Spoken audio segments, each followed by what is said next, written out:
it's Cindy at Upcycle Design Lab. Today in the lab I'm going to be making some new curtain rods for my kitchen. Right now I have some of these tension kind that fit inside the window and they don't even really show. They're the super cheap kind. And what I'm going to try and do, using some toilet paper rolls and paper tubing, is to make some new ends for the curtain rod and make them look a little bit higher end. So if you're new here, you might be thinking, what in the world did she just say? But basically, what I do here in the lab is take old and unwanted stuff and try to make it into something that's useful and new again.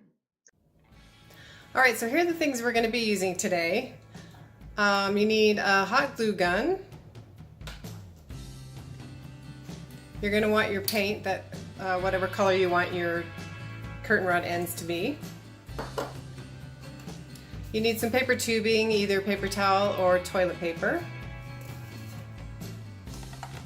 You need something to cut with, so you need some scissors. You can also use an X-Acto knife to punch holes and cut holes.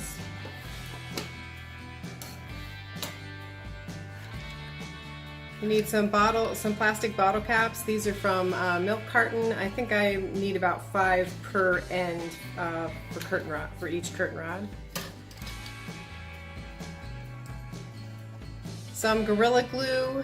You could probably use some other types of glue, but you just want something that dries really nice and hard. You need some flour.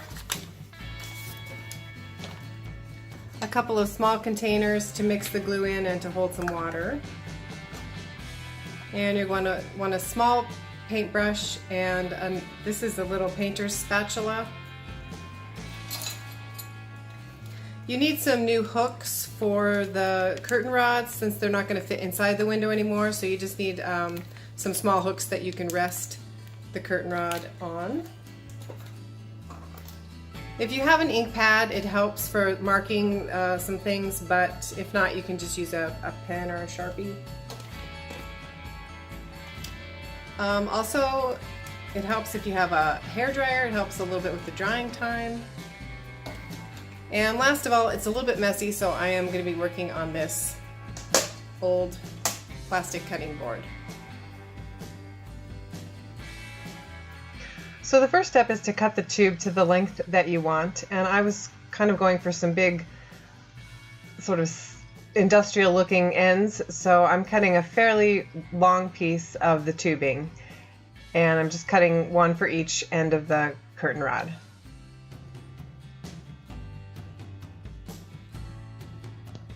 The next step is to make a hole in one of the milk carton caps. So I'm taking the plastic end from the curtain rod and just marking it with the ink pad, trying to mark the center of one of the milk carton caps. And then I'm going to go ahead and cut that hole out.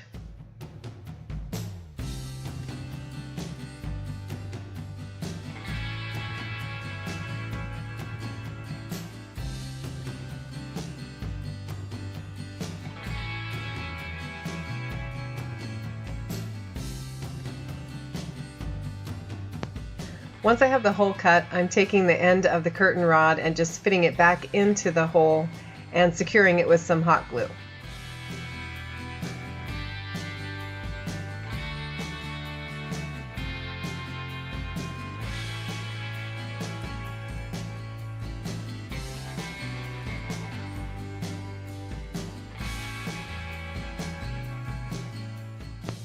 The next step is to use the hot glue to glue the bottle cap into the paper tube, and then to use the remaining bottle caps and the hot glue to fill the tube to the top.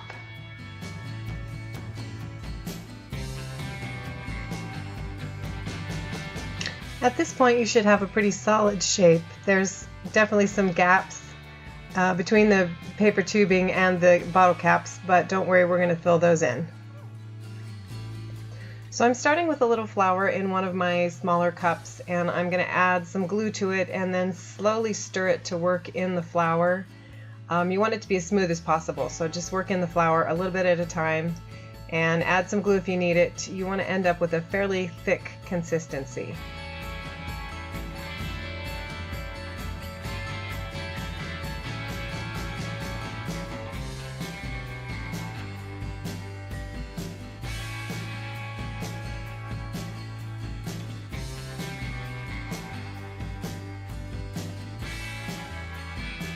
The next step is a little bit like frosting a cake, so you want to use the spatula to fill in the gaps and then put a nice thin coat of glue, the glue flour mixture, over the whole piece.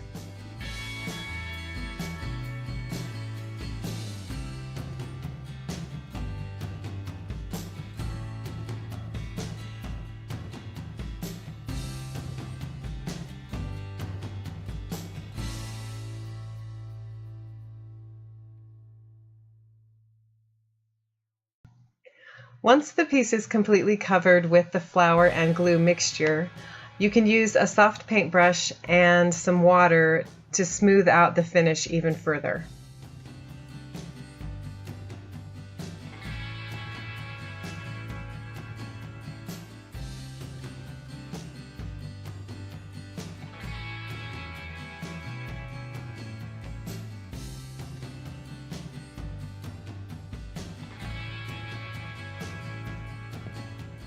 Once you have the coating smoothed out, you can use the hair dryer to dry the piece a little quicker, or just let it dry naturally. And for my pieces, I went back and added a second coat of the flour glue mixture, and then I just did a final coat of, I brushed on a layer of just the plain glue. So here are two of the pieces. Once the layers of glue have dried, they end up with a fairly nice weight to them, and they're ready for the spray paint. So here are what the ends looked like after I'd spray painted them. I was kind of going for a industrial metallic-y look, so I think it turned out okay. And one tip, I did actually spray paint them on the curtain rod because they fit on there nice and tight. And then you don't have to, you can just spray the whole thing at one time and you don't have to turn it, and you get a more even coat of paint. Alright, so here's a couple before and after shots. You can see this is the curtain rod when it was fitting in the window, and this is just a close-up of the end after I moved it out of the window. One of the things I liked best is that with this new design, I was able to move the curtain rod, or the curtain itself, up out of the window so that a lot more light could come into the window.